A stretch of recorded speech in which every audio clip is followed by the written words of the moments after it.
Training for policies and procedures for university service agreements.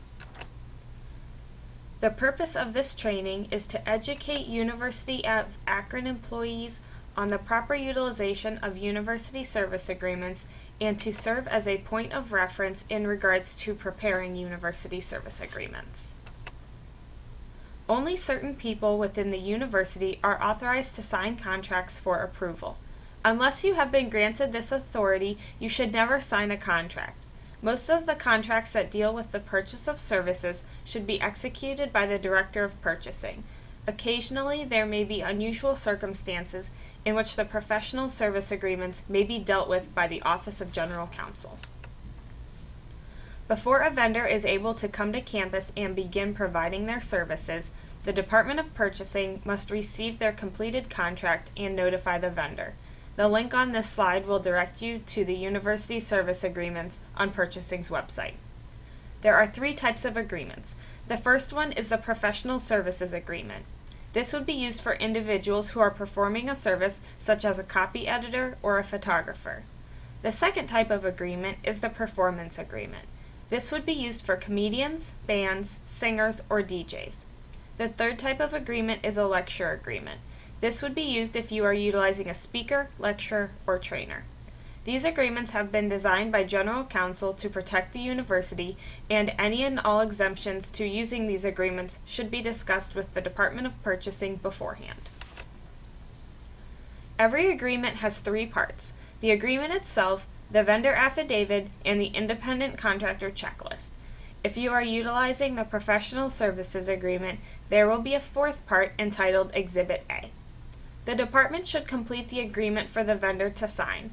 The outside vendor should then complete the agreement in addition to the vendor affidavit, which must be signed and notarized. The outside vendor will also need to complete the top half of the independent contractor checklist and sign on the first line at the bottom. The department will then complete the bottom half of the form and sign on the second line.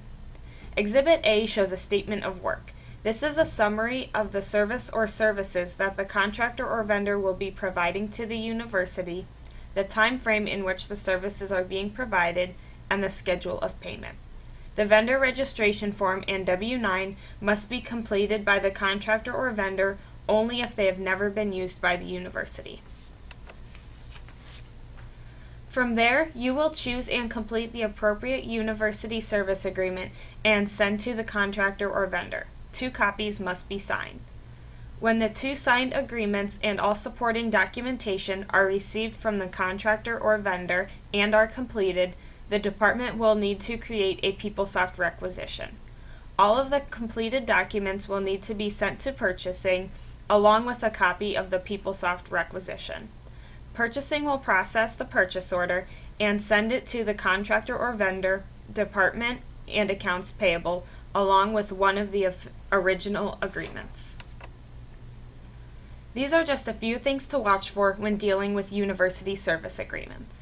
The vendor affidavit shows whether or not the vendor or contractor has a relative employed by the university.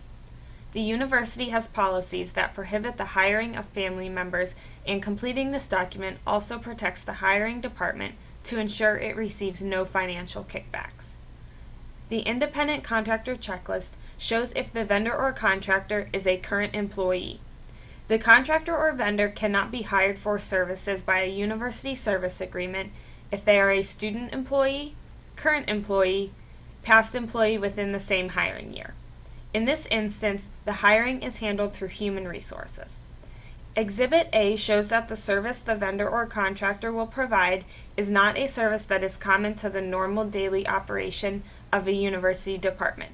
There are certain policies that prohibit the university from hiring contractors or vendors to perform duties that may be considered normal functions in its daily operation.